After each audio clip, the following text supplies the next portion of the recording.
Halo,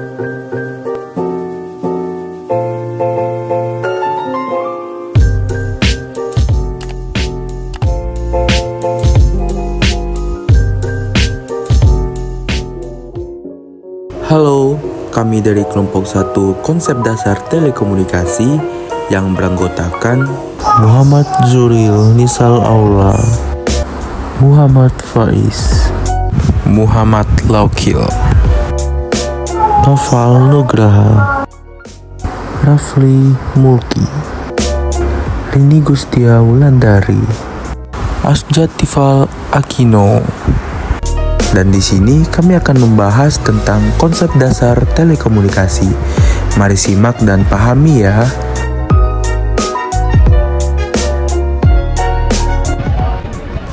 Halo semua, perkenalkan saya Rini Gustia Wulandari. Di sini saya akan menjelaskan mengenai konsep dasar telekomunikasi dan juga peranan telekomunikasi. Nah, apa sih itu telekomunikasi? Telekomunikasi adalah pertukaran informasi pada jarak jauh yang melibatkan alat elektronik. Selanjutnya yaitu adalah peranan telekomunikasi. Telekomunikasi sangat membantu kita dalam melakukan pekerjaan sehari-hari. Nah, apa aja sih peranan telekomunikasi? Yang pertama yaitu adalah ATM. Jadi, ATM ini merupakan alat telekomunikasi yang membantu kita dalam melakukan transaksi seperti tarik tunai, transfer maupun transaksi standar lainnya. Yang kedua yaitu adalah telekonferensi. Jadi, telekonferensi ini merupakan teknologi telekomunikasi yang membantu kita dalam melakukan pertukaran informasi secara real time tanpa harus bertemu langsung. Seperti mungkin dapat kita gunakan WhatsApp, email, Zoom maupun Google Meet. Peranan yang terakhir yaitu adalah komputasi grup kerja, di mana grup kerja ini menggunakan sebuah komputer yang terhubung ke dalam jaringan untuk melakukan diskusi maupun menyelesaikan suatu masalah dengan bantuan perangkat lunak yang disebut groupware, misalnya yaitu Lotus Notes dan juga MS Meeting. Itulah tadi peranan telekomunikasi. Sekian dari saya, terima kasih. Kenalkan, nama saya Muhammad Laukil. Kali ini saya akan menjelaskan isyarat telekomunikasi. Pada dasarnya, isyarat telekomunikasi itu dimulai dengan pengirim informasi. Informasi yang dikirim dapat berupa sebuah file gambar, file audio, atau sebuah tulisan. Lalu informasi yang dikirim dirubah menjadi sebuah gelombang elektromagnetik atau sebuah kode. Isyarat telekomunikasi terbagi menjadi dua, yaitu yang pertama isyarat analog. Disebut juga isyarat kontinu karena gelombangnya berbentuk kontinu. Yang kedua disebut isyarat digital, yang biasa disebut juga dengan isyarat disekret. Isyarat ini terbentuk atas dua keadaan yang disebut itu bit, yaitu berupa keadaan 0 dan keadaan 1. Saya, Muhammad Nesa Zuril Aula, akan menjelaskan materi tentang transmisi serial dan paralel. Yang pertama, transmisi serial.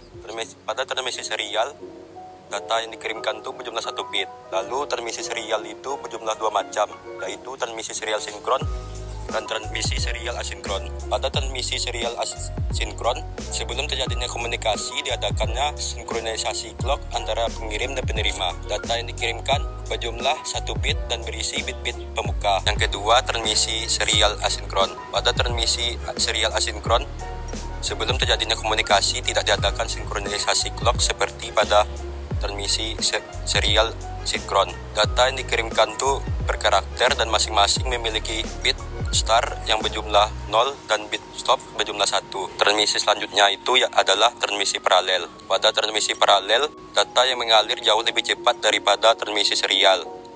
Hal ini dikarenakan bitnya memiliki jalurnya tersendiri. Sekian dari penjelasan materi oleh saya. Terima kasih. Halo, saya Asjatifal Akino. Di sini saya akan menjelaskan apa sih itu laju data.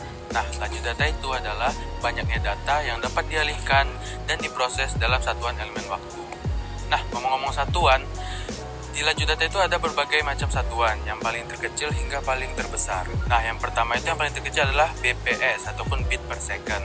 Yang di atasnya lagi yaitu kilobit per second KBPS. Di atasnya lagi megabit per second MBPS. Dan satu tingkatan terakhir yaitu gigabit per second GBPS. Nah, apa sih hubungan laju data dengan telekomunikasi? Laju data dapat mengukur seberapa cepat data itu dapat ditransmisikan dalam satu saluran jaringan telekomunikasi. Nah, setelah itu, laju data ini sangat berperan penting nih dalam penilaian kecepatan koneksi. Terlebih lagi nih, pelayanan provider internet pada umumnya menyatakan kecepatan koneksinya melalui satuan megabit per second ataupun Mbps. Nah, intinya laju data itu memerankan komponen penting dalam telekomunikasi modern khususnya. Memerankan posisi penting dalam pentransferan informasi, konektivitas, dan pengalaman user. Terlebih lagi, berkembangnya teknologi selalu beriringan dengan meningkatnya kapasitas dan efisiensi laju data. Sekian, terima kasih. Perkenalkan, nama saya adalah Rafli Mulki. Saya akan menjelaskan materi mengenai spektrum frekuensi. Spektrum frekuensi disebut juga dengan jangkauan gelombang elektromagnetik.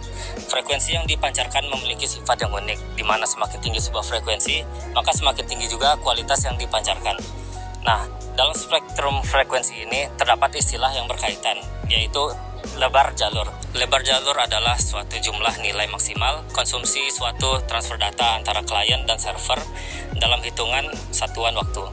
Nah, lebar jalur ini memiliki dua jenis isyarat. Yang pertama adalah isyarat analog dan yang kedua adalah isyarat digital. Isyarat analog merupakan satuan hitungan yang menghitung lebar jalur dalam satuan hertz. Yang kedua adalah lebar isyarat digital. Nah, isyarat digital ini menghitung lebar jalur dalam satuan bit per second atau bit per detik. Nah, hal yang perlu dicatat dalam lebar jalur ini adalah lebar jalur pasti memiliki batasan. Jika tidak memiliki batasan, maka konsumsi biaya akan semakin tinggi. Maka dari itu, suatu lebar jalur harus memiliki pembatasan. Namun, pembatasan ini tidak harus sangat sempit. Jika terlalu sempit, maka kemungkinan terjadinya distorsi akan semakin tinggi. Nah, selanjutnya distorsi. Distorsi ini merupakan proses yang dapat menghambat perpindahan data. Yang melambatkan itu adalah proses penerjemahan isyarat yang diterima. Nah, lebar jalur ini memiliki beberapa contoh. Yang pertama adalah narrowband, baseband, bandwidth, 3G, 4G, dan 5G. Dan yang terakhir adalah wireless fidelity atau Wi-Fi. Sekian dari saya, Rafli Mulki. Terima kasih.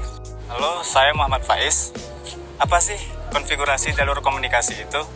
Konfigurasi jalur komunikasi adalah penyesuaian atau pengaturan pada perangkat-perangkat yang terlibat dalam pengiriman dan penerimaan sinyal atau informasi. Konfigurasi ini terbagi menjadi dua jenis, yaitu satu, konfigurasi point to point atau titik ke titik.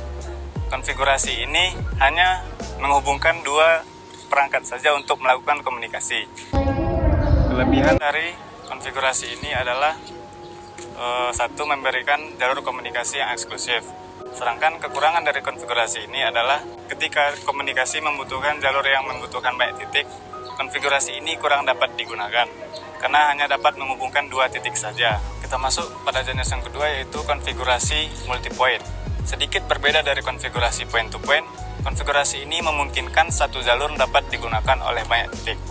Kelebihan dari konfigurasi ini adalah memudahkan komunikasi antar perangkat jika terdapat penambahan titik baru. Yang pertama, kekurangannya rentan terhadap keamanan. Yang kedua, performa yang dipengaruhi oleh jumlah perangkat yang terhubung. Ketiga, pengelolaan yang lebih kompleks. Saya Noval Nugraha dan kali ini saya akan bawakan materi media transmisi. Nah, media transmisi itu terbagi menjadi dua, yaitu media transmisi fisik dan media transmisi non-fisik. Yang pertama, media transmisi fisik. Nah, media transmisi fisik itu terbagi menjadi beberapa kabel. Yang pertama ada kabel UTP, Unshielded Twisted Pair. Yang kedua, Shielded Twisted Pair. Nah, di kabel UTP ini biasanya digunakan sebagai kabel yang digunakan untuk LAN internet yang ada di komputer, dan yang kedua ada kabel koaksial, dan yang ketiga ada kabel fiber optik. Kabel fiber optik ini biasanya digunakan untuk penyaluran data tingkat tinggi yang bisa menyalurkan data hingga gigabyte per second. Dan terakhir adalah media transmisi non-fisik. Nah, non-fisik ini secara singkat saja seperti contohnya satelit dan infrared atau inframerah. Nah, inframerah kita bisa lihat contohnya seperti di mouse kita. Oke, baiklah, sekian dari saya Noval Nugraha. Sekian dari materi saya. Terima kasih. Nah, itu tadi penjelasan dari pemahaman teman-teman kelompok 1. Apabila kamu masih kurang paham, bisa hubungi nomor di bawah ini ya.